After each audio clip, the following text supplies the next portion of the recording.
এবার আমরা জেনে নিব সিলেটের নির্বাচনী পরিবেশ কেমন। এই সিলেটের নির্বাচনী পরিবেশ নিয়ে জানাতে আমাদের সাথে যুক্ত হচ্ছেন আমাদের সহকর্মী সাদ বিন শফিক।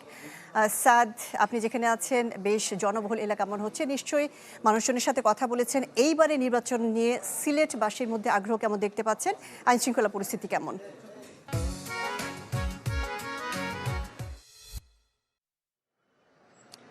শাহনাজ, আমি আসলে আইন শৃঙ্খলা পরিস্থিতি দিয়ে শুরু করতে চাচ্ছি এবং নির্বাচন যেন নির্বিঘ্নে সম্পন্ন হয়। আজকে সকালে জেলা প্রশাসন, যিনি রিটার্নিং কর্মকর্তা হিসেবে দায়িত্ব পালন করবেন, তিনি কিন্তু বলেছেন সার্বিকভাবে প্রস্তুতি গ্রহণ করা আছে এবং পুলিশের পাশাপাশি বেশ কয়েকটি জায়গায় অস্থায়ী ভিত্তিতে সেনাবাহিনী কিন্তু দায়িত্ব পালন করছেন এবং রাস্তায় যারা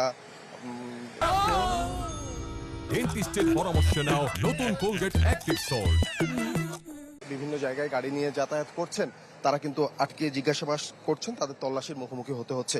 আপনি জানেন সিলেটে 6টি নির্বাচন সংসদীয় আসন আছে, এর মধ্যে সিলেট 1 অর্থাৎ সদর আসন যেখানে আমরা এই মুহূর্তে আছি, সেখানে ভোটার সংখ্যা সবচেয়ে বেশি এবং এইখানকার নিরাপত্তা যেন নির্বিঘ্নে সম্পন্ন হয় সেজন্য কিন্তু পুরো সিলেট জেলা জুড়ে সেনাবাহিনী কিন্তু দায়িত্ব পালন করছেন। এর একটি গুরুত্বপূর্ণ তথ্য দিয়ে রাখি, এই জেলার 6টি উপজেলা আছে যেটি আসলে সীমান্ত সংলগ্ন এবং এজন্য সরকারের কিছু আইনগত বিধিনিষেধের কারণে সেইখানে সেনাবাহিনীর স্থায়ীভাবে দেয়া যায়নি। এর পাশাপাশি তারা সেখানে আজকে ডিসি যেমনটি জানিয়েছেন, সেখানে তারা স্ট্রাইকিং ফোর্স হিসেবে থাকবেন। যদি কোনো ধরনের কোনো প্রয়োজন পড়ে তাহলে সেক্ষেত্রে তারা কিন্তু সেখানে তৎপর হবেন।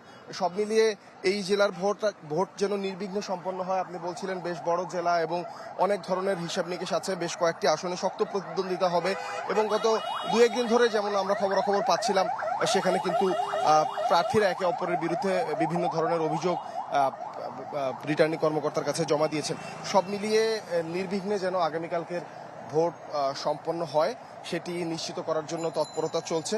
এলাকার মানুষ সঙ্গত কারণে খুব উৎফুল্ল, তবে অন্য জায়গার আমাদের সহকর্মীরা যেমন দেখাচ্ছেন রাস্তাঘাটে খুব জমজমাট মানুষের আড্ডা হচ্ছে, সিলেটে এই জায়গাটিতে দুপুরবেলা কিন্তু সেই জিনিসটা আমরা কয়েকটা জায়গায় ঘুরে দেখতে যাইনি। তবে এখানকার প্রশাসন, যারা নির্বাচনী কাজের সাথে সংশ্লিষ্ট, তারা প্রত্যাশা করছেন খুব শান্তিপূর্ণভাবে একটি ভোট হবে এবং এই জেলায় যতগুলো কেন্দ্র আছে সবগুলো কেন্দ্র কিন্তু সিসি ক্যামেরার আওতায় আনা হয়েছে। কাজে নিরাপত্তার বিষয়ে সর্বোচ্চ রকমভাবে প্রাধান্য দেওয়া হয়েছে বলে নির্বাচন সংশ্লিষ্ট যারা আছেন তারা কিন্তু আমাদের জানিয়েছেন।